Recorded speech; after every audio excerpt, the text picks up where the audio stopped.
설월이 강림하고 룸메이트들의 시공간 초월 프로젝트가 각기 다른 위험 신호를 보내왔다. 기숙사 4사람 모두 생사의 위기에 직면해 있었다. 한밤중에 나는 휴대폰 소리에 잠에서 깼다. 첫째가 무슨 일이 터졌다고 했다. 살인범이 기숙사에 들어왔으니 빨리 도망치라고. 셋째는 바깥 사람들이 다 죽었다고 했다. 기숙사에 숨어서 절대 나오지 말라고 했다. 하지만 넷째는 첫째와 셋째가 모두 죽었다고 했다. 너 조심해야 해. 나는 내가 아직 꿈을 꾸고 있는 건가 의심했다. 주위를 둘러보았다. 기숙사 안은 정말로 텅 비어 있었다. 나는 순간 당황했다. 그저 조금 일찍 잠들었을 뿐인데 어떻게 이런 일이 일어난 거지? 나는 그들이 보낸 메시지를 다시 자세히 읽어보았다. 모두의 말이 서로 모순되고 있었다. 그 중에서도 넷째가 한 말이 가장 소름 끼쳤다. 그들은 첫째와 셋째가 왜 죽었는지 말하지 않았고 내게 무엇을 조심해야 하는지도 말해주지 않았다. 그래서 나는 먼저 넷째에게 답장을 보냈다. 무슨 소리야? 무슨 일이 일어난 거야? 넷째도 칼답을 보냈다. 너 잠들었구나. 몰랐어? 우리 야식 먹으러 나왔거든. 근데 교통사고가 났어. 첫째랑 셋째가 죽었어. 되게 기괴해. 난 진작에 그 대형 트럭을 보고 피했거든. 그들은 피하지 않았을 뿐만 아니라 오히려 정면으로 맞서서 걸어갔어. 둘 다 트럭 밑으로 끌려 들어갔어. 팝업으로 뜨는 메시지를 보며 나는 멍하니 입을 벌렸다. 하지만 나를 더 놀라게 한 것은 다음에 이어진 몇 개의 메시지였다. 경찰 아저씨들이 수습한 뒤에 나보고 학교로 돌아가서 쉬라고 하더라. 그런데 기숙사 건물 아래로 돌아왔을 때 난 보았어. 첫째랑 셋째가 기숙사로 돌아온 것을. 그 둘이 우리 기숙사 문 앞에 나란히 서 있더라고. 미동도 하지 않은 채로. 그래서 난 도저히 들어갈 엄두가 안 나서 밖에 숨어서 너한테 메시지 보내는 거야. 나는 온몸에 닭살이 돋았다. 나도 모르게 기숙사 문 쪽을 바라보았다. 밖에 첫째와 셋째가 서 있는 걸까? 하지만 나는 곧 상황이 이상하다는 것을 깨달았다. 만약 그것이 진짜라면 첫째와 셋째가 어떻게 내게 메시지를 보낼 수 있겠는가? 게다가 첫째와 셋째가 만약 함께 있고 같은 의도를 가졌다면 왜 내게 2개씩이나 서로 모순되는 메시지를 보냈단 말인가? 나는 셋째가 내게 보낸 메시지 중에서 바깥 사람들이 다 죽었다고 언급한 한 구절이 떠올랐다. 이것은 나를 몹시 의아하게 만들었다. 그게 불가능하다는 건 알지만 그가 어떻게 설명할지 알고 싶었다. 그래서 나도 셋째에게 물었다. 나 방금 깼어. 너희 다 기숙사에 없네. 무슨 일이 일어난 거야? 그러자 셋째도 빠르게 내게 답장을 보냈다. 너 존나 잘 자네라고 하면서 나 딴 사람들이랑 야식 먹으러 나왔는데 나오니까 시발 무슨 지구 종말 같은 상황이야. 밖이 온통 난장판이야. 큰 불들이 군데군데 사라지고 있어. 나도 무슨 일이 일어난 건지 모르겠는데 그냥 걸어나가서 달빛에 닿기만 하면 사라져버려. 그러니까 육체가 갑자기 사라진다고. 옷이랑 휴대폰 같은 건 다 바닥에 그대로 있어. 내가 잠든 게 차라리 다행이다. 절대로 나오지 마. 이 말투는 정말로 셋째의 성격이 틀림없었다. 다만 이 메시지들은 나를 더욱 멘붕하게 만들었다.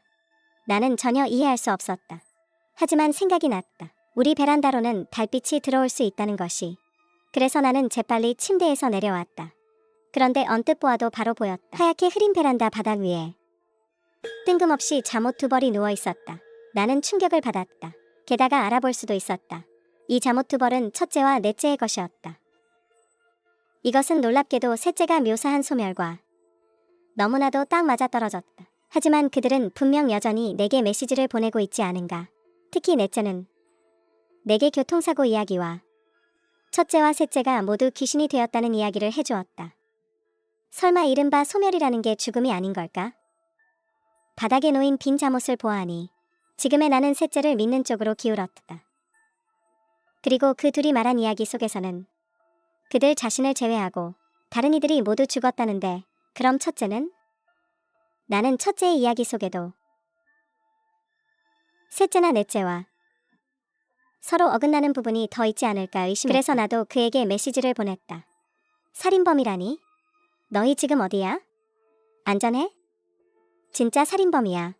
지금도 우리 기숙사 건물 안에 숨어 있어. 우리 야식 먹고 기숙사 건물로 돌아왔다가 시체 더미를 밟았어. 셋째는 무서워서 지렸고 우리 흩어져서 뛰었어. 난 지금 사람이 죽어있는 어떤 기숙사에 숨어 있어.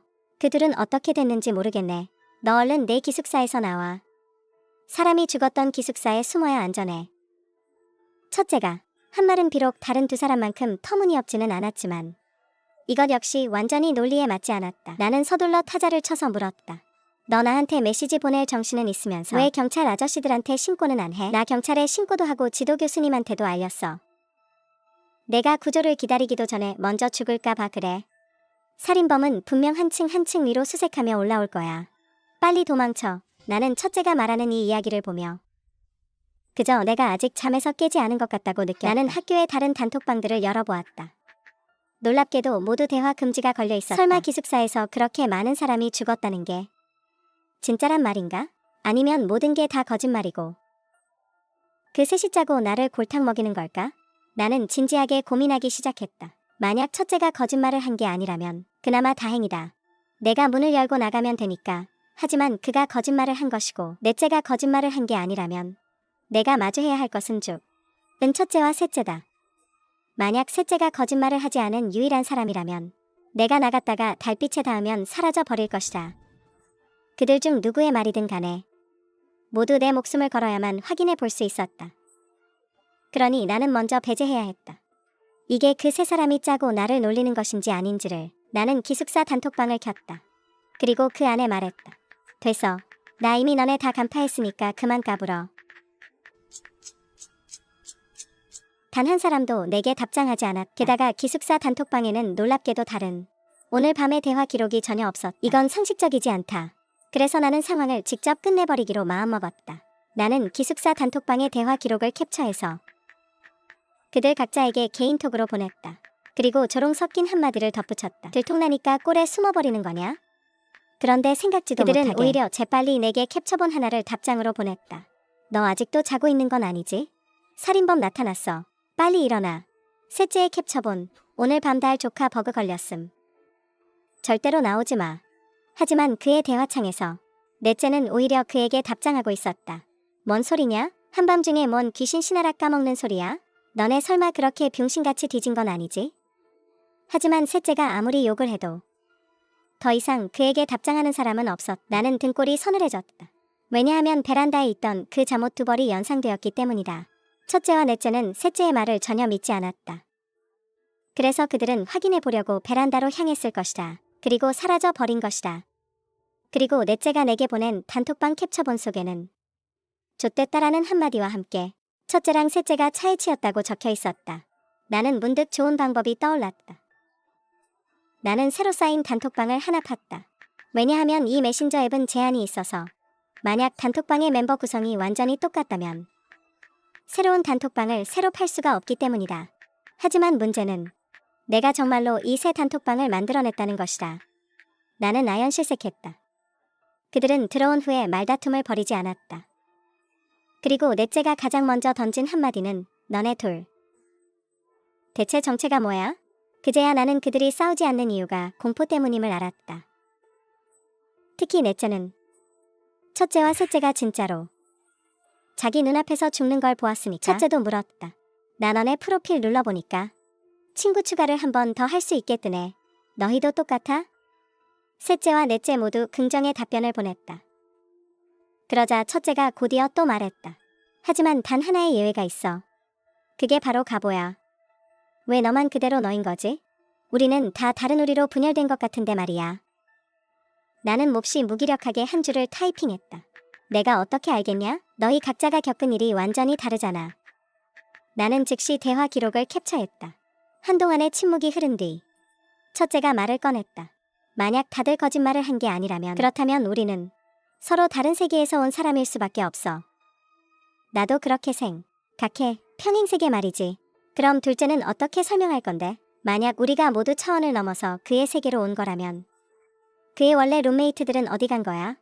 만약 여기도 그의 세계가 아니라면 왜 우리 세 사람의 메신저 앱은 서로 차단되어 있으면서 유독 걔랑은 차단이 안 되어 있는 건데? 넷째가 제기한 의문들을 나는 단 하나도 해결할 수 없었다. 그래서 나는 즉시 내 의견을 제시했다. 첫째, 너는 경찰이 올 때까지 기다리면 되잖아. 셋째, 너는 날이 밝을 때까지 기다리면 되잖아. 넷째, 너도 마찬가지야. 날이 밝으면 설마 귀신이 또 있겠어? 우린 아무것도 할 필요 없이 그냥 기다리기만 하면 되는 거 아니야? 안 돼. 기다린다면 죽는 건 반드시 너야. 왜냐하면 너는 우리 한 사람 한 사람 모두와 같은 세계의 사람이니까. 그래서 메신저 앱이 차단되지 않은 거라고. 나는 순간 이해가 되지 않아서 그저 물음표 몇 개를 보낼 수밖에 없었다. 원래는 나도 몰랐는데 내 베란다에 있던 잠옷이 날 일깨워줬어. 너랑 셋째는 확실히 같은 세계잖아. 맞지? 현재로서는 그렇게 보였다. 이 대답을 보낸 후에 나는 다시 생각에 잠겼다. 왜냐하면 만약 나와 셋째가 같은 세계라면 나는 날이 밝을 때까지 기다리기만 하면 되는 것 아닌가. 왜 첫째는 내가 죽을 거라고 말하는 걸까? 하지만 만약 공통점 하나를 포착해서 그런 판단을 내릴 수 있는 거라면 그렇다면 너 역시 넷째 세계의 사람이야. 왜냐하면 너도 넷째가 말한 그 교통사고를 검색해낼 수 있잖아. 안 그래? 이런 식으로 유추해보면 너는 심지어 내가 사는 이 세계의 사람이기도 해. 왜냐하면 너도 발견했잖아. 내 학교의 모든 기숙사 단톡방이 대화 금지되어 있다는 걸. 이건 여기 살인범이 너무 미쳐 날뛰어서 사람을 너무 많이 죽였기 때문에 학교 관리자 측에서 소식을 통제하고 있는 거야. 이 말은 내가 걸어나가면 귀신에게 죽임을 당할 수도 있고 기숙사를 떠나지 않으면 살인범이 문을 열고 들어와 베어 죽일 수도 있다는 뜻이야. 베란다로 기어나가면 어떻게 달빛에 소멸당할 수가 있겠어. 이 말은 내 이마에 식은땀이 흐르게 만들었다. 이게 맞아? 나는 급히 첫째에게 물었다. 만약 그게 진짜라면 난 도망칠 곳도 없잖아. 너 모험해볼래? 나는 침묵했다. 첫째의 사고는 너무 껑충껑충 뛰어넘었다. 원래 우리가 말하던 건 그저 어떤 원인 때문에 잘못해서 다른 세계로 흘러 들어왔다는 것이었다. 하지만 그가 말하는 것은 여러 개의 세계가 동적으로 서로 얽히고 설켜 있다는 것이다. 첫째가 다시 말했다. 왜냐하면 내가 1시간을 기다렸는데 아직 경찰 아저씨들도 안 왔고 심지어 학교 측 인원도 나를 구하러 오지 않았어. 너희는 이게 무엇을 의미하는지 알아? 우리 모두 원래 내가 속했던 세계에서 벗어났다는 뜻이야. 하지만 넷째는 이미 파악하고 있었다. 그 말인즉슨 우리 몇 사람의 세계가 지식여져 하나로 뭉쳐졌다는 거네. 안전한 부분도 뭉쳐졌고 위험한 부분도 함께 뭉쳐졌어. 첫째는 지금 완전히 자기 세계에 있는 게 아니야. 셋째가 그제야 깨달았다. 아, 그렇다면 나는 살인범과 마주칠 수 있을 뿐만 아니라 죽은 뒤에 내 자신과 마주칠 수도 있다는 거네. 이 말 뒤에 모두가 침묵했다. 상황이 갈수록 복잡해지는 것 같았다. 기다리는 건 분명 안 될 일이었다. 만약 첫째의 이론이 정확하다면 그것은 우리 몇 사람이 있는 세계가 움직이면서 동시에 융합되고 분열되고 있다는 뜻이라. 나와 셋째는 어떤 시점에 같은 세계에 처해 있었다. 첫째는 지금 지원을 받지 못했다. 이것이 의미하는 바는 그가 이미 다른 세계로 분열되어 가버렸고 마주한 위험도 바뀌었다는 것이다. 거의 동시에 그들 3명 모두 나를 언급, 골뱅이, 통신 앱이 차단되지 않은 걸로 보아. 내가 이 일을 가장 먼저 겪은 사람이야. 내가 사건의 중심이지? 너 자기 전에 무슨 이상한 일 없었어? 과연 그들도 이 점을 생각해냈다. 만약 원인을 찾고자 한다면 어쩌면 내 몸에서부터 시작할 수밖에 없을 것이다. 그리고 나 역시 확실히 한 가지 일이 기억났다. 당시 기숙사는 이미 소등된 상태였다. 나는 친구 방에서 돌아오는 길이었다. 복도에는 오직 바깥에서 비쳐 들어오는 은은한 달빛뿐이었다. 내 그림자가 아주 길게 늘어져 있었다. 내가 그것을 알아차렸을 때 그림자가 갑자기 사라졌다. 나는 고개를 들었다. 멀리 누군가가 우리 기숙사 문 앞에 서 있는 것이 보였다. 그는 기숙사 문을 향해 똑바로 서 있었다. 마치 벽을 보고 반성이라도 하듯이 나는 우리 기숙사의 누군가인 줄 알았다. 나는 느릿느릿 걸어갔다. 가까이 다가가서야 나는 이상함을 감지했다. 이 사람은 놀랍게도 나와 똑같이 생겼었다. 나는 당시 너무 놀라 제자리에 얼어붙었다. 그리고 정신을 차렸을 때 그는 이미 사라지고 없었다. 나는 달의 위치를 찾으려고 고개를 들었다. 하지만 내가 본 것은 하늘에 놀랍게도 3개의 달이 떠 있는 모습이었다. 2개는 심지어 아주 긴밀하게 붙어 있어서 마치 방금 막 분열되어 떨어진 것 같았다. 나는 내 정신 상태가 좋지 않아서 환각을 본 줄 알았다. 그래서 기숙사에 들어간 뒤 나는 곧장 침대로 달려가 머리를 쳐박고 잠들었다. 그러니 그건 환각이 아니었다. 그런데 이때 첫째가 갑자기 나를 언급했다. 너 혹시 내 자신을 본 적이 있어? 첫째가 어떻게 이 일을 알지? 첫째는 말을 돌리지도 않았다. 왜냐하면 내가 또 다른 너를 보았거든. 나는 그제야 짐작이 갔다. 그가 어디서 또 다른 나를 보았는지. 타자를 치는 동안 손이 떨렸다. 내가 말한 그 살인범이야? 맞아. 처음에는 나도 내가 잘못 본 줄 알았어. 너도 눈치챘겠지. 내가 많은 순간 주의력을 너한테 집중하고 있었다는 걸. 만약 정말로 너라면 너는 분명 내가 숨어있는 곳을 물었을 거야. 하지만 넌 지금까지 그런 기색을 보이지 않았어. 우리의 의심대로 그놈이 바로 또 다른 너인 게 틀림없어. 비록 때려 맞췄지만 나는 여전히 충격으로 오랫동안 말을 잇지 못했다. 나는 자기 전에 겪었던 괴이한 일을 그들에게 말해주었다. 셋째와 넷째는 상황이 너무 기이하다며 감탄하기 바빴고 전혀 분석해내지 못했지만 첫째는 달랐다. 오늘 밤에 그는 사고가 유독 명석했다. 너희 달 3 바이러스라고 들어봤어? 3 바이러스는 공간 왜곡의 산물이야. 세 개의 지구가 때로는 합쳐지고 때로는 분리되지. 우리는 지금 바로 왜곡된 시공간 터널 내부에 처해 있는 거야. 셋째도 마침내 이해했다. 그러니까 내 쪽에서 달빛에 쬐이면 사라진다는 이 일이 유기물이 시공간 터널 내부로 왜곡되어 빨려 들어간 거라는 말이지. 이것도 이 바이러스의 위해 중 하나야?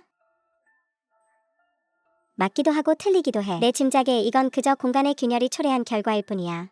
내가 들어본 적 있는 달 3 바이러스는 그것보다 조금 더 공포스러워. 그건 사람의 마음을 미혹시키고 이성을 잃게 만들지. 넷째도 마침내 한마디를 툭 던졌다. 어쩐지 내 쪽에서 너희 둘 다 대형 트럭을 향해 걸어가더라니.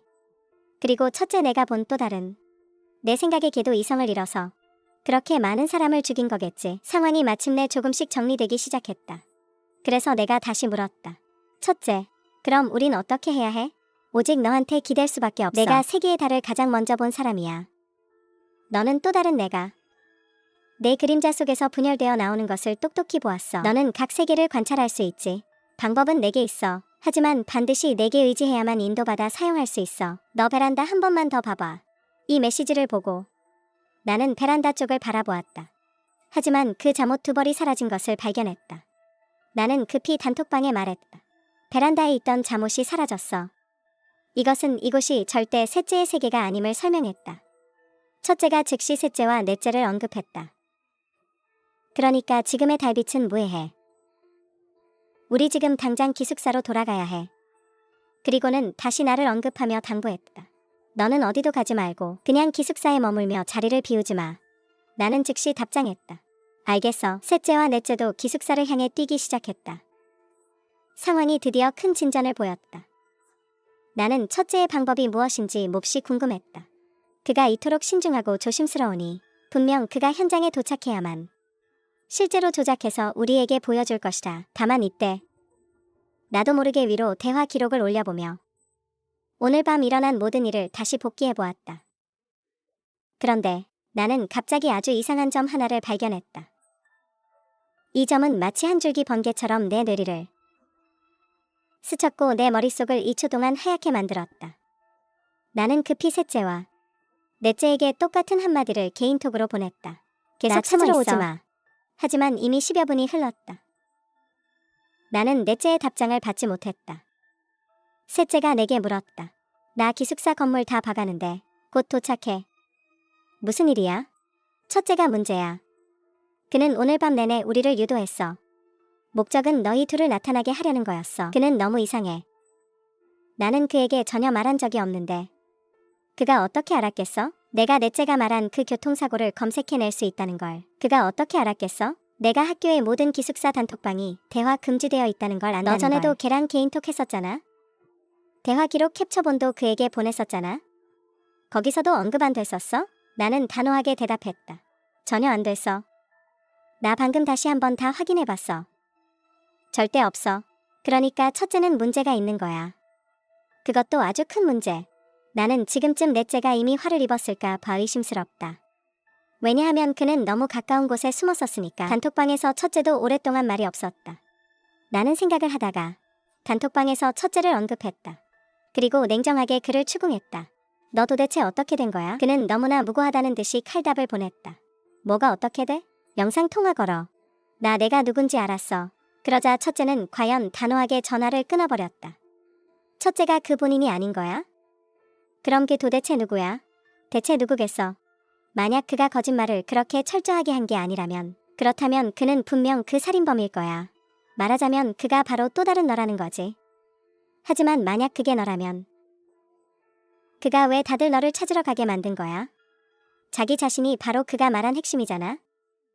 이건 오직 이것만을 설명해주지.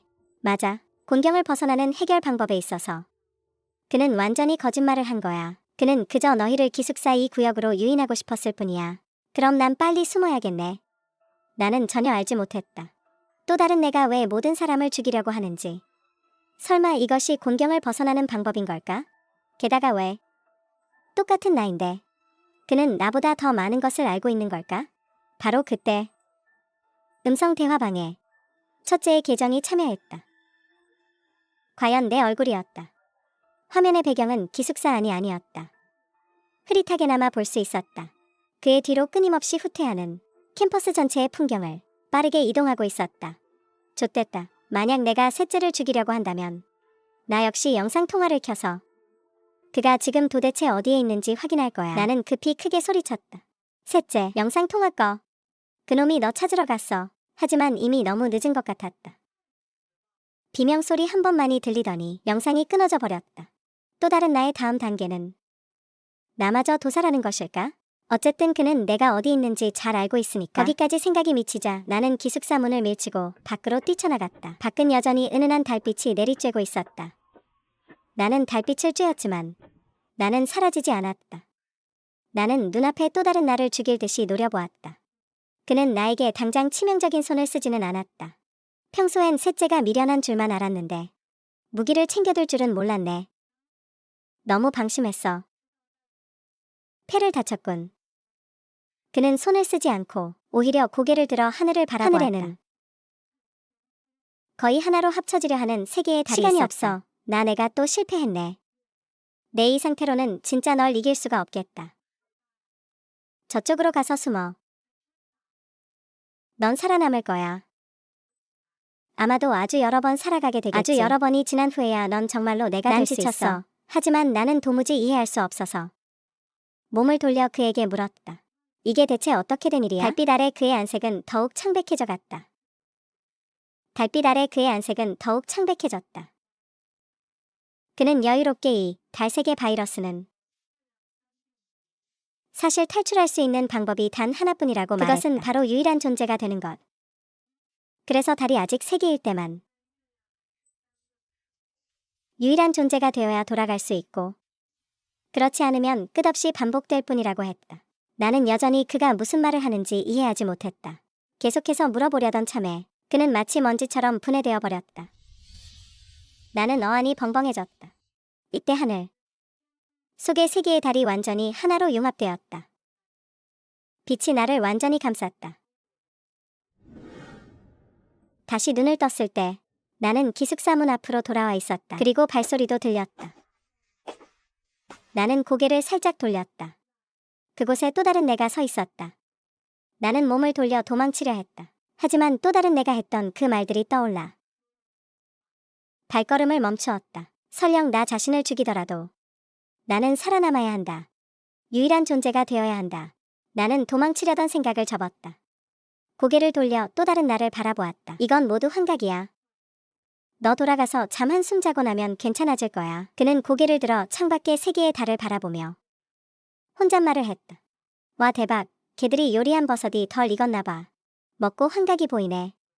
모르겠다. 자고 일어나서 다시 생각하자. 나는 천천히 옥상으로 걸어갔다. 유일한 존재가 되어야만 이 반복을 끝낼 수 있다면 사라지는 사람이 왜 내가 되면 안 되는 걸까? 아무것도 모르는 너를 남겨두거나 혹은 순수한 자신을 남겨두는 것. 첫째, 셋째, 넷째 다들 잘 있어.